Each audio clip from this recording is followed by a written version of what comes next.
1 Samuel chapter 22. David left Gath and escaped to the cave of Adullam. When his brothers and the rest of his family heard about it, they came down to him there. He was joined by all those in difficulties or in debt, or embittered, and became their leader.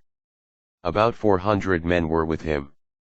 From there David went to Mizpeh of Moab and said to the king of Moab, "Let my father and mother stay with you, until I learn what God will do for me." He left them with the king of Moab. They stayed with him as long as David remained in the stronghold. But Gad the prophet said to David, "Do not remain in the stronghold. Leave. Go to the land of Judah." And so David left and went to the forest of Hereth. Doeg betrays Ahimelech. Now Saul heard that David and his men had been located. At the time he was sitting in Gibeah under a tamarisk tree on the high place, holding his spear, while all his servants stood by him. So he said to them, "Listen, men of Benjamin. Will the son of Jesse give all of you fields and vineyards? Will he appoint any of you an officer over 1,000 or 100 men? Is that why you have all conspired against me? Why no one told me that my son had made a pact with the son of Jesse? None of you has shown compassion for me by revealing to me that my son has incited my servant to ambush me, as is the case today." Then Doeg the Edomite, who was standing with Saul's officers, spoke up, "I saw the son of Jesse come to Ahimelech, son of Ahitub, in Nob. He consulted the Lord for him, furnished him with provisions, and gave him the sword of Goliath the Philistine." Slaughter of the priests. So the king summoned Ahimelech the priest, son of Ahitub, and all his family, the priests in Nob. They all came to the king. "Listen, son of Ahitub." Saul declared. "Yes, my lord," he replied.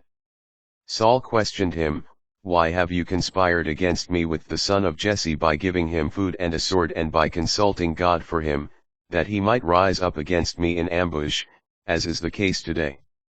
Ahimelech answered the king, "Who among all your servants is as loyal as David, the king's son-in-law, captain of your bodyguard, and honored in your own house?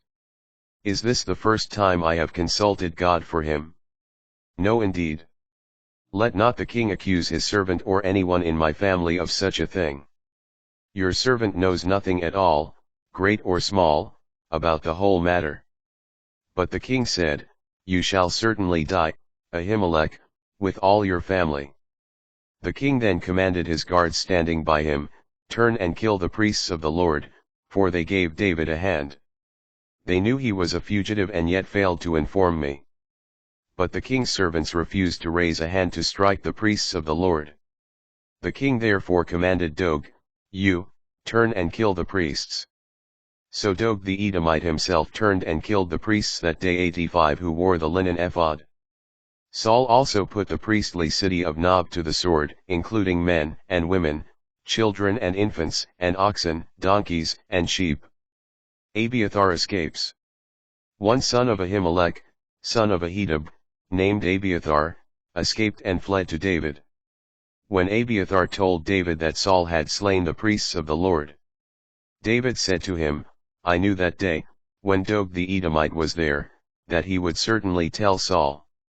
I am responsible for the slaughter of all your family. Stay with me. Do not be afraid, whoever seeks your life must seek my life also. You are under my protection."